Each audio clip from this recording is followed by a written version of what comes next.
when we're talking about this and how it ties into abundance and fullness and richness and moving forward, and this idea that if we can not be devastated in the moment, then we can allow things to be what they are. And part of what that does is it allows for the next step. So apparently, I have to fact check this, but it sounds true to me. A couple of people were trying to mix up this something sauce, and it just didn't work. It didn't work. So they threw a lid on it and they threw it in the other room, and they weren't devastated. They tried this thing and it didn't work. The other gentlemen came back to it a couple of months later, and it had fermented. And they thought, well, this is funny. This wasn't the whatever sauce, curry sauce we were trying to make. And they tried it and they went, holy jumping, this tastes amazing. This fermented whatever it is. They made Worcestershire sauce. So they didn't mean to. They did not get their desire. They did not get the thing that they wanted. They were trying to make some sort of curry sauce.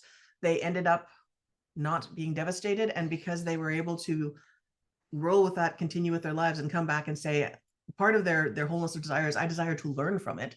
So part of what they did is learned from it by tasting it later and seeing what had happened. And what happened is they then changed. I'm sure they're doing fine. Yeah. Good old Lee and parents. They didn't just not get what they desired. They got something better.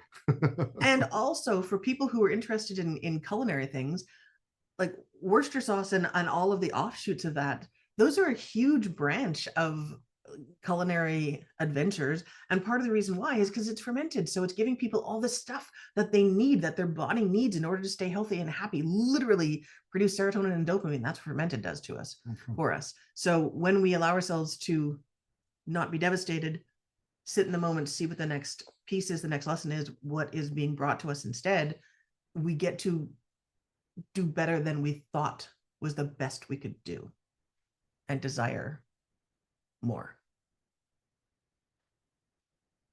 Having our desires met is actually why we are here.